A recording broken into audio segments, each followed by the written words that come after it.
Hey, it's Kyle Meredith, standing in front of a different wall than usual.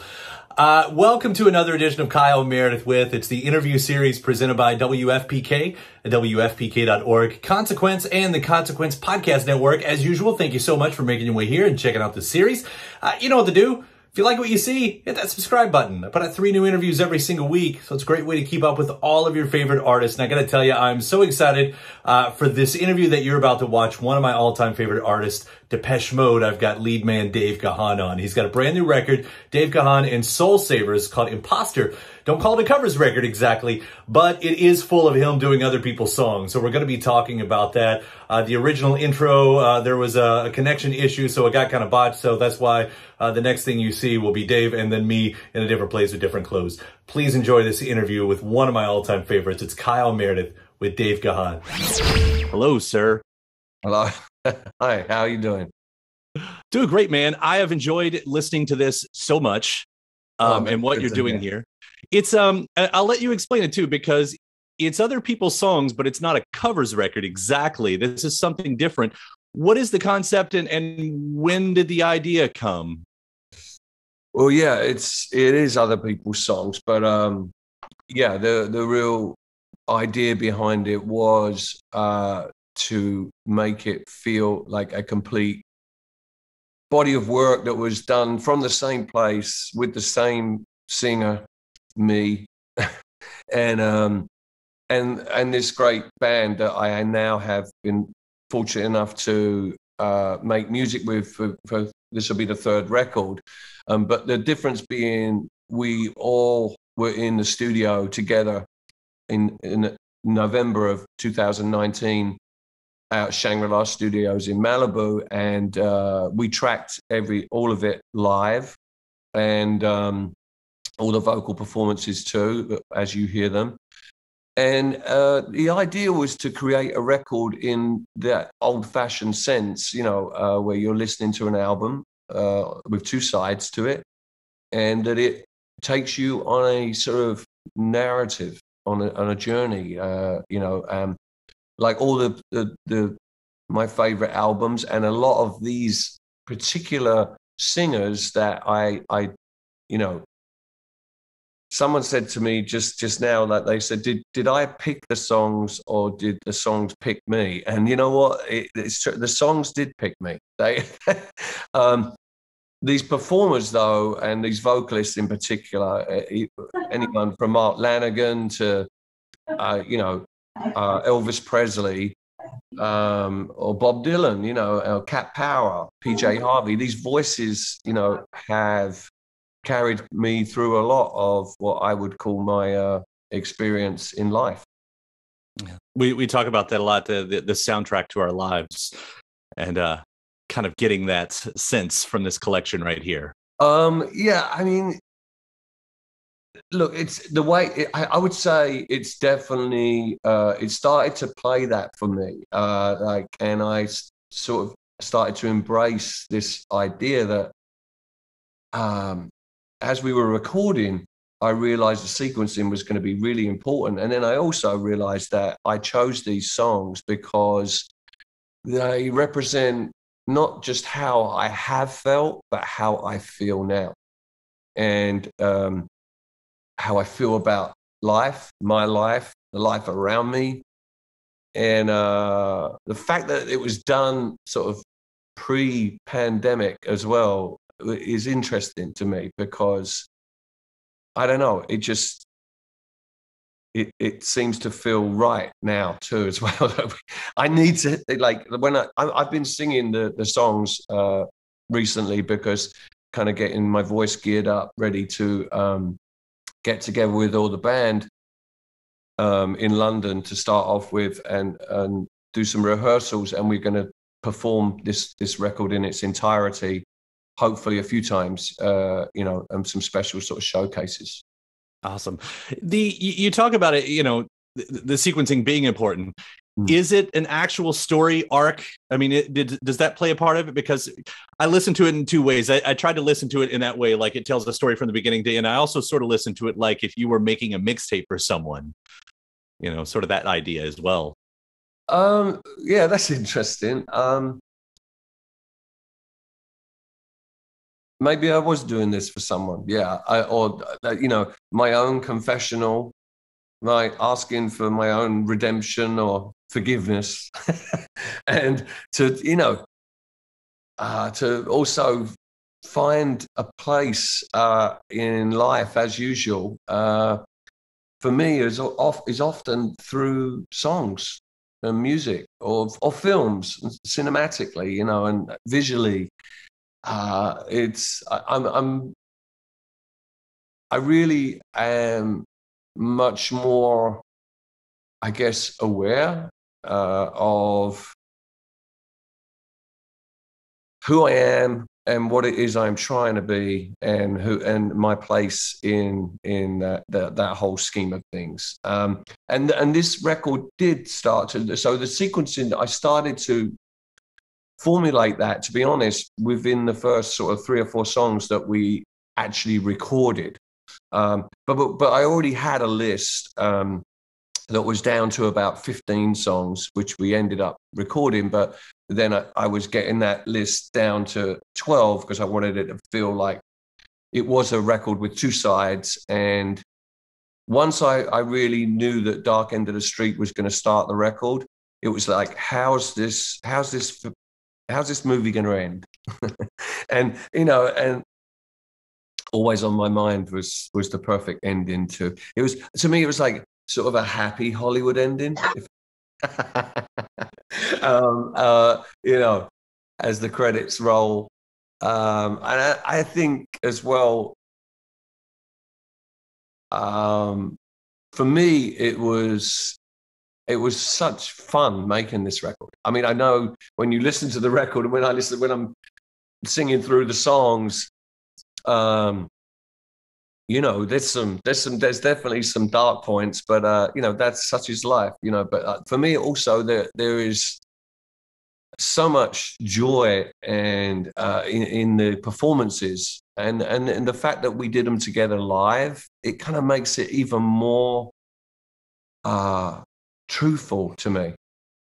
Yeah, it's interesting because so I listened to it in that way, as I was saying, sort of like a movie in the way you're talking about it.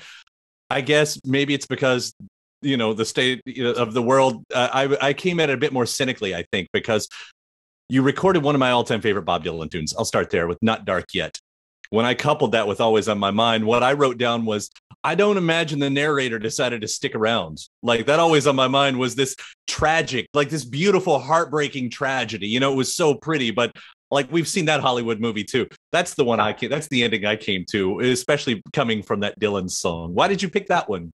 Well, it's just why Not Dark Yet had to just come before that. You know, it was, and in particular, I felt that record in its entirety, Time Out of Mind, you know, it was to me like Dylan was kind of, maybe this is not true, but it's just my perspective.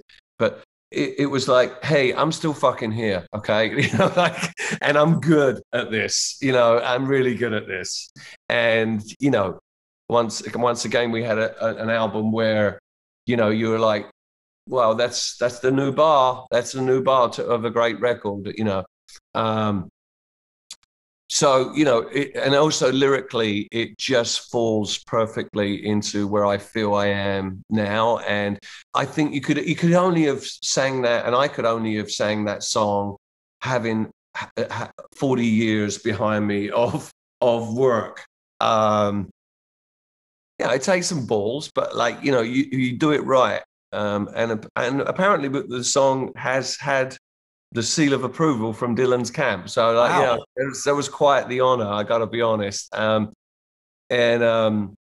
it just kind of, it is the perfect song for me to just come before Always on My Mind, where it's sort of like, okay, I'm telling you about all this stuff and I'm being pretty cynical about it, but please forgive me, because you know.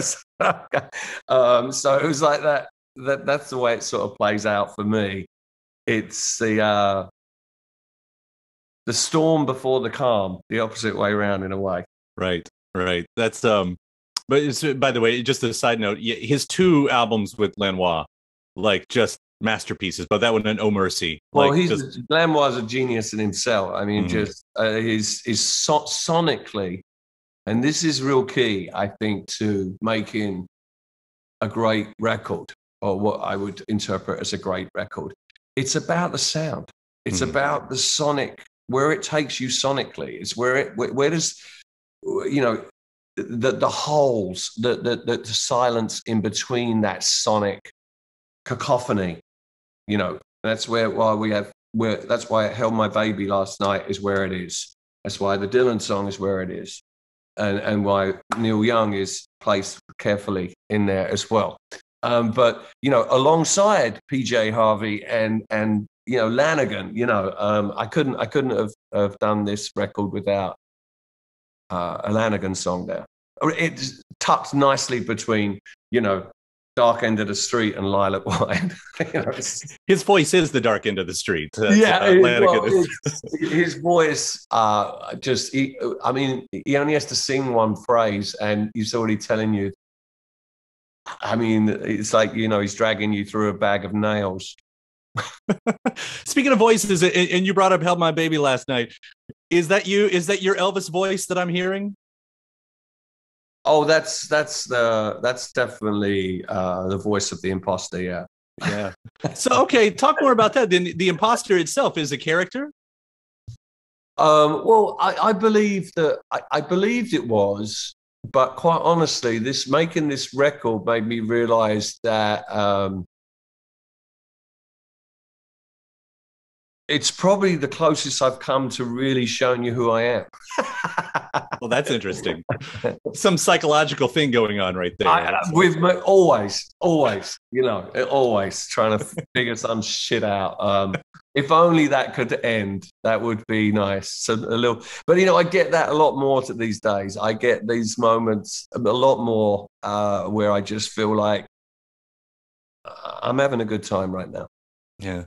The Neil Young song "A Man Needs a Maid," one of the most misunderstood songs of all time. What Neil wrote, and I think what a lot of people interpreted it by. How does that fit into the set right here? It fits in there because just being a man and how I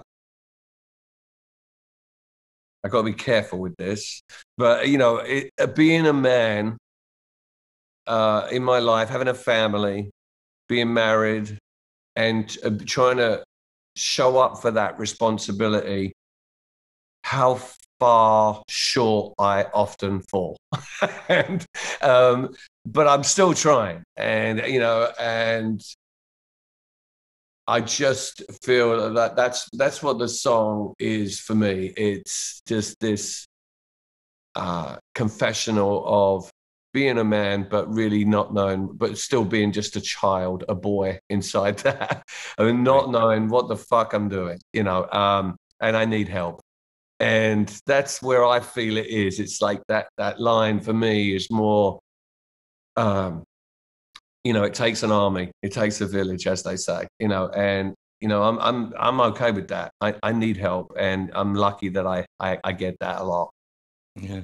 I was reading about that song that I never knew that he originally wrote that as a medley with Heart of Gold. It was all one piece. And he apparently had a line in there where he said, "A man feels afraid," and that was the transitional parts.